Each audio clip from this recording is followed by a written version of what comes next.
So Sean, first of all, health. You were beat up, you played, but how are you health-wise? How much did it affect you this past week? Last week it kind of affected. I didn't practice all week. I was just trying to get my knee back to just being able to run, really just focus on running, be able to plant off my left leg. How much did it impact you Saturday? Because you did play, but you were limited. I just wanted to show the coaches that I wasn't really scared to play on my leg. I was just trying to just strengthen it enough to at least try to help the team win. And where is it now? I'm getting close to 100%. I'm still doing a lot of treatment, staying on top of it, so I could be able to play good Saturday.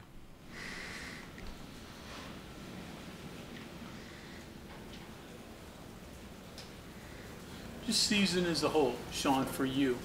Expectations coming in, just individually, not team-wise.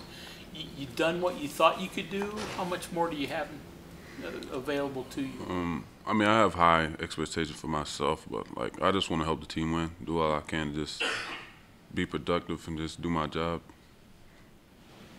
How do you bounce back from a disappointing game like last week? What do you do personally? We just need to focus on the little things, just take day by day, just work hard during practice, get on each other if we do wrong things, just do the right things. Sean, I was asking Mike about Coach Brown said after the game the other day about how it's kind of been a roller coaster all season, and 1 week you're up, next week you're down, and who knows what happens the next week.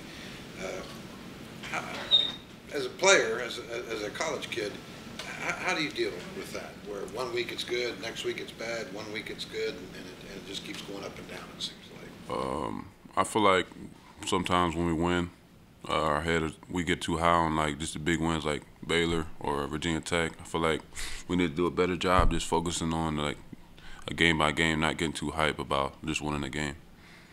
Easier said than done, though. Because you're still talking about emotions here. It's not really easier said than done, but you just gotta be able to control yourself. Hey Sean, how can, when the ball comes out so fast, screens or just quick drops, you still have to try to do something.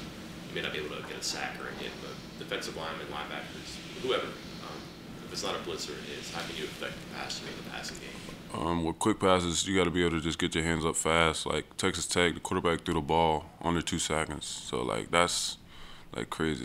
You can't get back there in 2 seconds. Get frustrating after a while. It does get frustrating. Definitely when you're rushing under 4 eyes, trying to get through double teams, pass rush is very frustrating. But we just got to do whatever it takes to help the team win.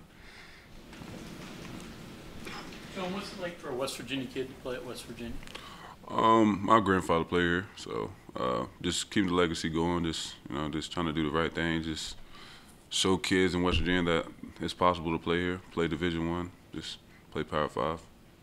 Who's your grandfather? David Riley. Oh, okay. Duck. Yes, sir. Do you call him Duck, or No, is anybody still call him Duck? I call him Pop Pop. So, Pop Pop. Yeah. Did you know about him as a player growing up? Did you ever see a film of him?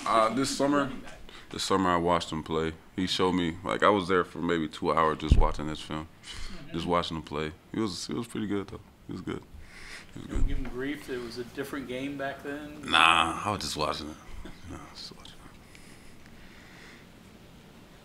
What did you need to improve upon when you first got here? You were a highly rated recruit, but what'd you have to do? They talked about strength for you. Is that your biggest need? I wasn't very strong coming out of high school. I had to just develop myself, just work out harder, just put in extra work, just to control my body. Like Coach Leslie always used to tell me. West Virginia football isn't very great for sports, but other schools like Georgia, Florida, California, all the schools are high. Every athlete that comes out of their first year, they're probably going to start. But West Virginia is different. It just don't have the coaches or strength coaches that really help you out. Did you lift much at Bluefield? Because you played basketball too, so did you have the time to I lifted. We really lifted a lot during the summertime, but we didn't really lift during the season. Basketball, I lifted a lot my senior year. Obviously, what TCU presented offensively is going to be a lot different than what Texas Tech presented. So, as a defensive guy, I mean, do you kind of maybe welcome the change of pace kind of stuff, and you know, what about TCU is, you know, most threatening on offense? They have a good quarterback, they have good wide receiver. The O-line's pretty good. I mean, we just got to really stop the run. And then when we get to third down, third and long, we just really got to affect the quarterback, affect the throws. How hard is it to handle Duggan? Huh? How hard is it to handle Duggan? I mean, he's Max. He's pretty hard to keep in the pocket. Yeah, he's fast. Like, once he gets out of the pocket, it's hard to, like, I don't know. Like, he's pretty fast. Like, he's really fast. So, I mean, we just gotta do smart rushes, make smart rushes, make sure we stay in the quadrants, just make sure he stays in the pocket to at least just affect it, help the DBs make a play or something. The last 3 years, you guys have handled him reasonably well compared to what he's doing this year.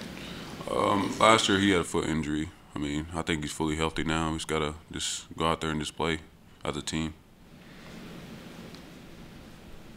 Toughest part of being a defensive lineman? I wouldn't say it's tough. I feel like that's the best position, honestly. I mean, other than probably kicker.